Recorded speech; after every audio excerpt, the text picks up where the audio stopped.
ಬಟ್ಟಲು ಕಂಗಳ ಗುಂಗುರು ಕೂದಲ ಬೆಡಗಿ ಶುಭಾ ಪೂಂಜಾ ಕನ್ನಡ ಹಾಗೂ ತಮಿಳು ಚಿತ್ರರಂಗದಲ್ಲಿ ಹೆಸರು ಮಾಡಿದ ನಟಿ.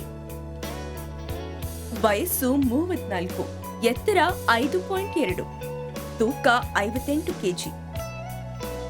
ಸ್ವಲ್ಪ ಸಮಯದ ಹಿಂದೆ ಗುಂಡಗಾಗಿದ್ದ ಪೂಂಜಾ ವರ್ಕೌಟ್ ಮಾಡಿ ತಮ್ಮ ಬೊಜ್ಜನ್ನ ಕರಗಿಸಿಕೊಂಡಿದ್ದಾರೆ. ಸಿನಿಮಾ ಕ್ಷೇತ್ರದಲ್ಲಿ ಫಿಟ್ನೆಸ್ ಮತ್ತು ಸೌಂದರ್ಯ ತುಂಬಾನೇ ಮುಖ್ಯ ಅಂತಾರೆ ಇವರು. ಅದಕ್ಕಾಗಿ ಪ್ರತಿನಿತ್ಯ ಯೋಗ ಮಾಡ್ತಾರೆ. ಬೊಜ್ಜು ಕರಗಿಸೋಕೆ ಈ ಕರಾವಳಿ ಹುಡುಗಿ ಏನೇನು ಕಸರತ್ತು ಮಾಡಿದ್ರು ಅಂದ್ರೆ ಬೆಳಿಗ್ಗೆ 1 ಗಂಟೆ ಯೋಗ,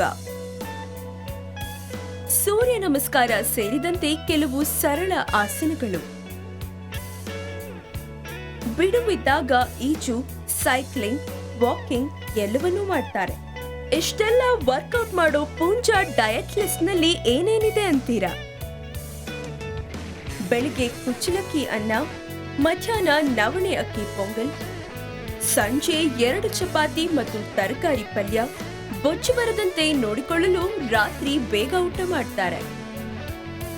ನೀವು ಕೂಡ ಸ್ಲಿಮ್ ಅಂಡ್ ಫಿಟ್ ಆಗಿರಲು ಶಾರೀರಿಕ ವ್ಯಾಯಾಮಕ್ಕೆ ಮಹತ್ವವನ್ನು ಕೊಡಿ. ಜೊತೆಗೆ ಪೌಷ್ಟಿಕ ಆಹಾರವನ್ನು ಸೇವಿಸಿ, ತಪ್ಪದೆ ಯೋಗ ಮಾಡಿ.